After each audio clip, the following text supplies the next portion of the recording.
Hey everybody, what's going on? Welcome to another Average Fisherman video. Today we're going to cover two topics. The first one being a little recap of the bass champs that I fished yesterday with Hank Harrison. And the second one, we're going to talk about a new partnership that I'm very excited about.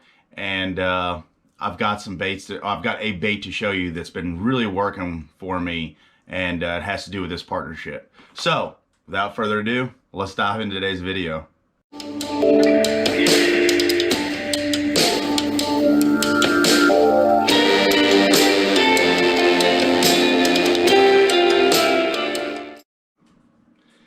All right, guys, like I was saying, we're covering two things. Recap real quick of the bass champs and a new partnership that I'm very excited about. So let's talk about champs first, and we're going to get into the partnership in the last part because it's going to tie into what these fish have been eating, at least for me. So during the week before the off limits, practicing, my dad was down from Missouri visiting, and he comes down here every year kind of, right before the spawn and all that. And, I really established one pattern, and the pattern really for me practicing was these fish were kind of in the mouths and maybe just a quarter away in all of these pockets and drains. Big baits for me during practice was a shaky head with a trick worm, a Texas rig. I threw a crankbait, caught some on a crankbait, but and a jerk bait. I did a lot of my damage on those, and I was really focusing on areas that I was trying to go where areas that weren't really crowded. I tried to do a little bit outside of the box this time, get away from everybody, and and kind of find unharassed fish. We all know Rayburn is getting hammered every single day. It's still kicking out giants. I seen today there was a 14-pounder caught, which is amazing to see that this lake is still in good condition considering the amount of tournaments that are on this lake every single year. So during that practice, we'll go back to that. I had a lot of confidence in what I was throwing. Everybody was running all the way to the back of these pockets. They were running all the way in the back, looking for fish, and they weren't quite back there yet. My dad and I, like I said, we were really targeting these bigger fish that were starting to come in. I graphed them. You could see them on live scope. We stopped. We threw at several fish in these drains and ditches. And really what we were targeting, in these drains and ditches was one, hard spots. If there was a significant change from soft to hard, and then there was some kind of laydowns there or stumps, that's what we targeted, and that's what we went after. You would find that without the grass this year, these fish are pulling up and they're stopping on stuff like that on their way in. So I had a lot of confidence in the areas that we were going to go fish. So we started out the day. Hank and I made a very, long run. We knew that it was a gamble because of the way the winds were going to be. The winds were very, very bad out of the south, and Rayburn sets north and south. So any north or south wind, it just roars. So we got up to the spot right off the bat in the morning, and you know what? Let's go ahead and insert these fish catches right here.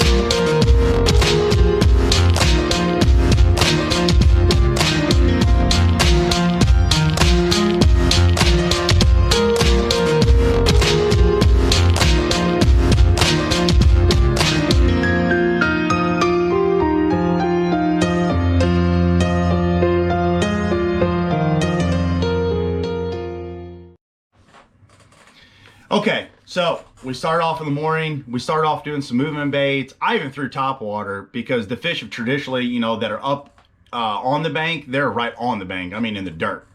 So I threw some top water. We threw moving baits, square bills, spinner baits.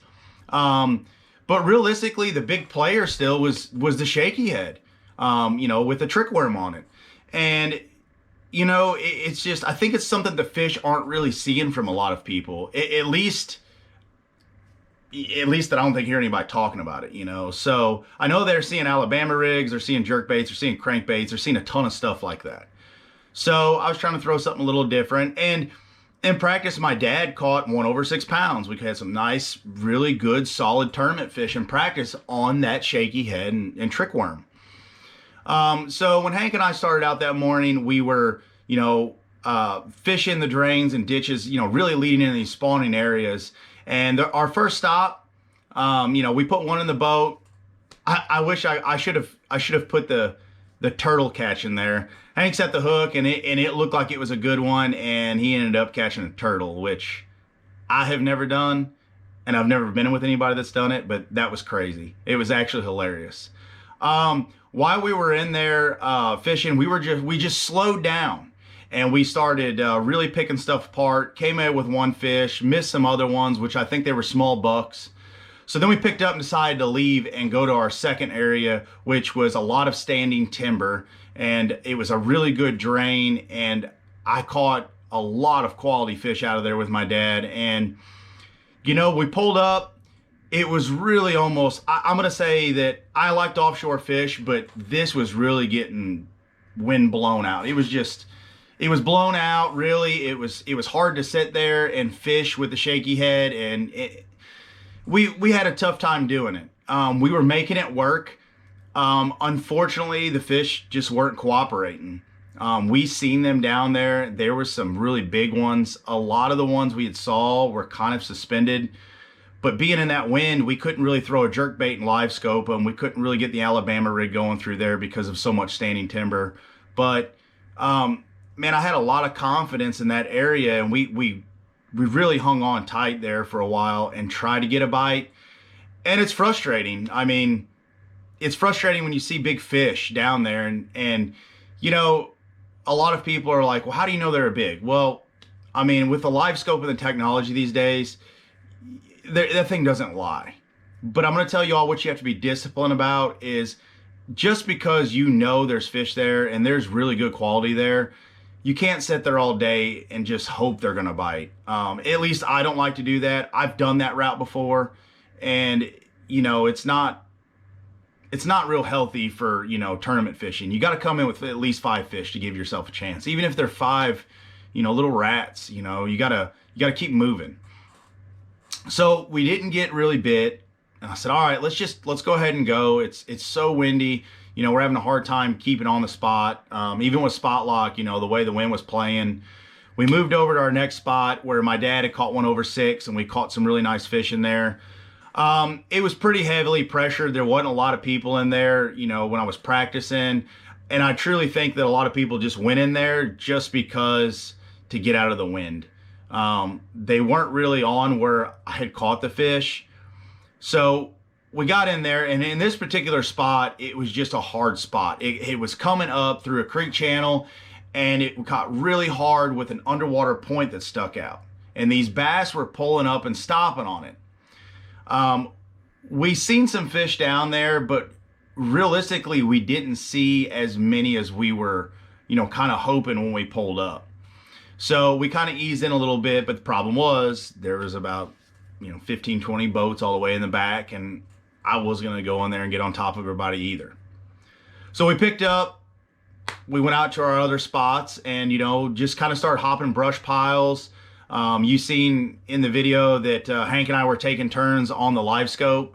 We were scoping brush piles and working the jerk baits over top of them, and we were catching fish out of them.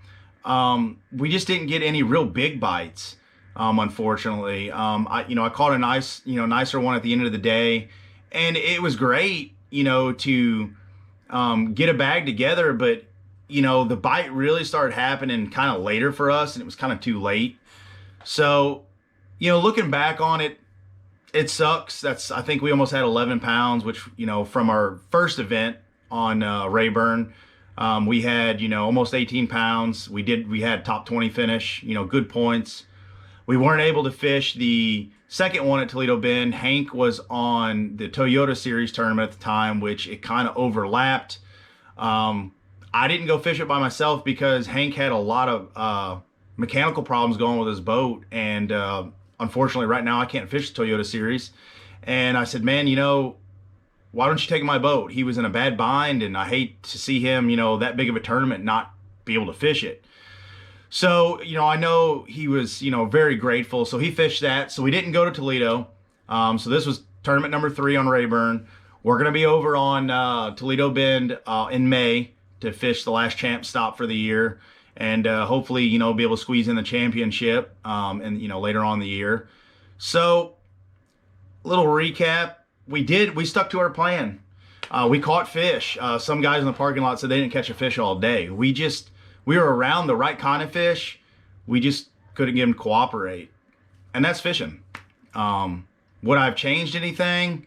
No, because anywhere else, you know, everything was so heavily overpopulated that, you know, I'm trying to steer clear of things like that, you know, and give yourself the opportunity to get away from the hammered fish and in hopes of catching bigger fish. And sometimes when you do that, the gamble doesn't pay off. But it is what it is. So, what's coming up next for me? I've got some work I got to do in regards to getting on the lake and just kind of getting spun back up and really dialing in, you know, some stuff that you know, with this spawn coming up, we've had this weather going up and down, and you know, my goal for this spring is to snatch a double digit. That'd be awesome. So coming up for me in April, there's not a lot going on. I have a few tournaments, but nothing major. The big next stop will be over there in May, and then you know, we'll have champs, and then we got the BFL coming up. So pretty excited about getting back out in the lake. But with that being said, let's talk about these baits, and let's talk about this new partnership. I'm excited to announce I'm partnered up, working with Cross Baits and Danny Cross. I'm super ecstatic about it. If you go to, you know, Cross Baits on Facebook, you go to their website. Danny works hard. He hustles hard. He's out there, you know, every day restocking, you know, things that, you know, everybody's using that you can't really get anywhere else. I encourage everybody to go check out his baits, and he's got just about everything that I, honest to God, fish. He's got some stuff that he's expanding on. We talked the other day, and you know, I kind of threw some stuff, and he was talking about stuff, and you know, he's got some up and coming stuff that I'm pretty excited about, you know, listening to him talk. So let's get to the bait. I'm gonna reach down here and grab it. Everybody was gonna, you know, kind of freaks out when they see this, but 2-pounders eat this thing here. So my 2 killer baits that's been really working well for me, catching small and big, and I was using the Zoom trick worm in watermelon candy. It's more of a translucent color. When you have these days that it's darker mornings and darker kind of conditions, partly cloudy conditions, Danny made this one specifically for me.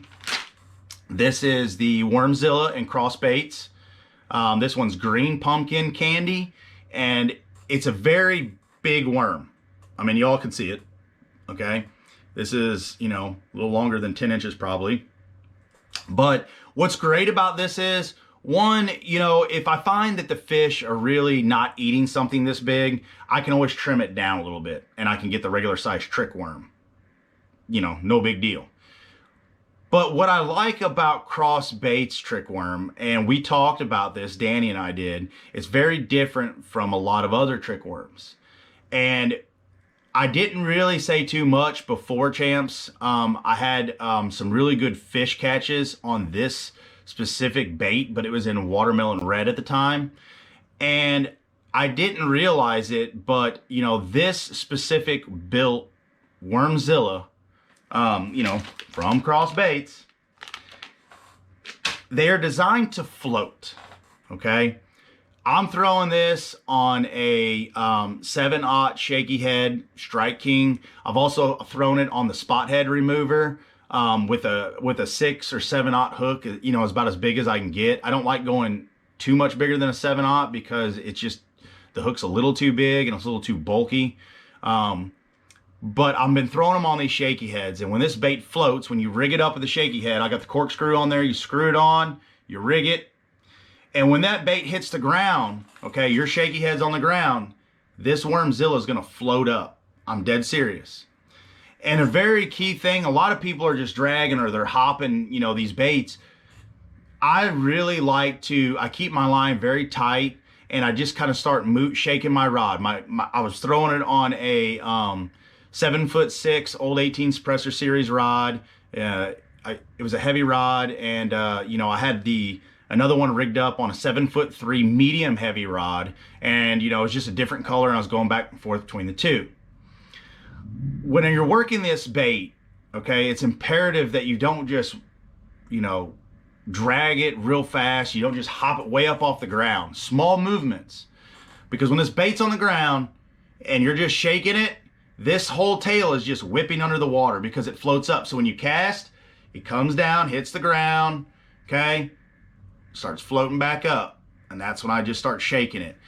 And I can't tell you how many fish that I've caught just sitting there shaking it, and they just suck it up.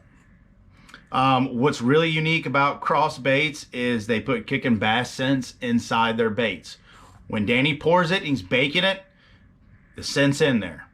When he's done with it, he adds scent back to the pack. He adds scent twice, which is really important because when you're baking something like a lure, everything evaporates to an extent. Not all of it, but some of it evaporates. When it comes out, we were talking about this, it's very porous, and he puts more kicking bass in there to absorb it. And I use scent. I don't talk about it a lot, but I use smelly jelly. I use the kicking bass. It just makes a difference sometimes, especially during the earlier pre-spawn months when those fish are kind of just mouthing things. And you all know what I'm talking about if you've been out there in the early pre-spawn. They just start mouthing it. It helps them hold on to a little bit longer. I was using a 5/16 spot head, which is a little bit lighter. Like I said, it lets the bait dance a little more. And I was also using a 1/2 ounce one, you know, for a little deeper water. So I'm super ecstatic to be paired up with cross baits. I'm looking forward to putting the baits to work. He makes some phenomenal colors. And what's really unique about it is he has the colors that work. Okay, a lot of times bait companies make a lot of stuff that's aesthetically pleasing to the eye, because if you please the angler's eye, they're like, that looks great, and they pick it up, but it's not always, you know, practical. He has, you know, things that look like, he has the sickos, which is, it's like a Cinco, but it's called a sicko. You know, he's got little D-bombers that looks like the Sweet Beavers from Reaction Innovations. He's also got, you know, some crawls that are like the Rage crawls. He's got, you know, some baits that look like Zaccos, you know, but they're called different things. And, you know, he has 10.5-inch worms. It's just, the guy hustles, and I can't say how humbled I am to be a part of his journey building his company and using these baits, because in this industry, you go through a lot of plastics.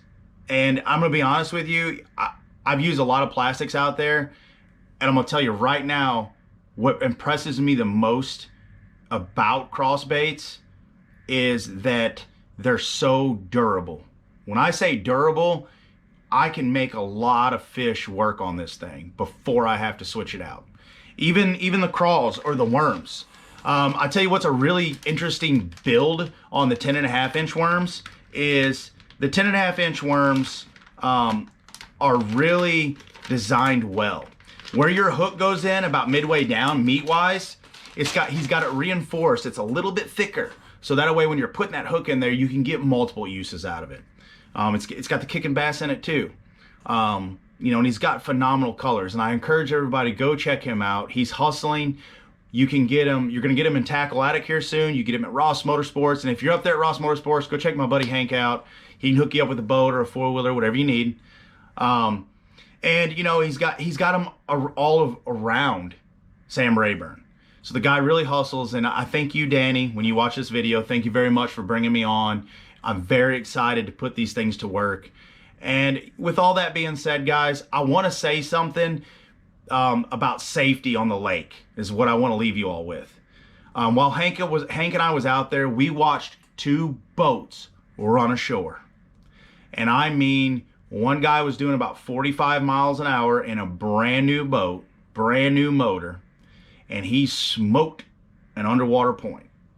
I mean, smoked it. I'm really surprised that he didn't really tear something up completely. The other one, the guy was idling, and I'm not sure what happened, but he got himself beached. We were fishing and we were watching, and I thought I was gonna have to go over there and get a rope to him and try to get him off, but the lake was rolling so bad that he was doing the right thing by whenever the waves lifted his boat up, he was hammering down on it and getting further and further. It took him about 15 minutes and he finally got off. So with that being said, while you guys are out there, the lake is still extremely low. Please be careful running. Use your brain. If you don't know the lake, check the lake level. I can't express enough to you how important it is if you're on a new lake to get a chip, get a card, a Lake Master card, get Navionics, whatever you want, and it will help you navigate these lanes. You can go to boatinglanes.com and you can get the boating lanes for Samrayburn. But what I'll tell you all is, for anybody that comes down to Rayburn, if you take off out of Humphreys, you're pretty safe in general. There's a few stobs and stumps that are sticking up around the mid-lake area. So right around 5 fingers and up, there's some sticking up. So pay attention. They're just random ones, okay? You can run into Veach safely. You can run into Caney safely. There's a couple stobs here and there. If you just keep your eyes open, you'll see them. When you start getting up past Veach, when you get up past Caney Creek, you need to start running a boating lane. And if you go on the Peckerwood side, you better be very careful how you're running it. If you run down the right side of the lake, the east side of the lake, you're good and, running down the boat lane. When you get up to the islands up there, you either go in front or behind it. It's up to you. If you go in front of it, stay on that lane. Don't veer off too far. There's a lot of big stumps out there. If you go behind it, it's kind of dangerous right now because it's getting almost too shallow to run back there. I don't run it back there. I run in front. People think I'm crazy. I think guys are crazy for going in the back. That's just me. So with that being said, I've got a new outro, so stay on. If you like the outro, let me know. I hope everybody's doing well. And, I thank you all so much for the support that you've given me. I've broken 1,000 followers, and I haven't even had my fishing page in a year. I thank you all for supporting me and following me.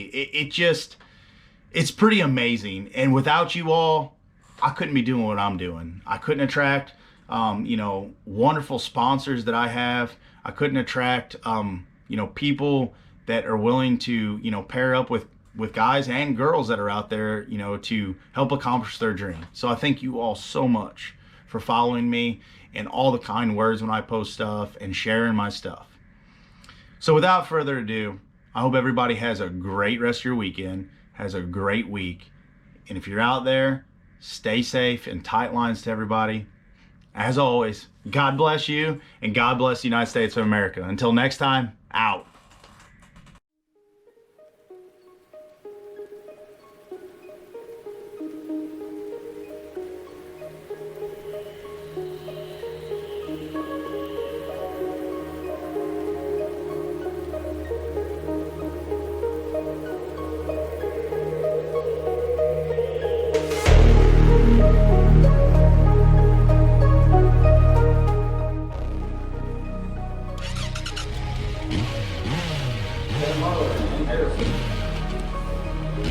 You need 1620 right now. Got 1764. That's where it goes. Where's those right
working.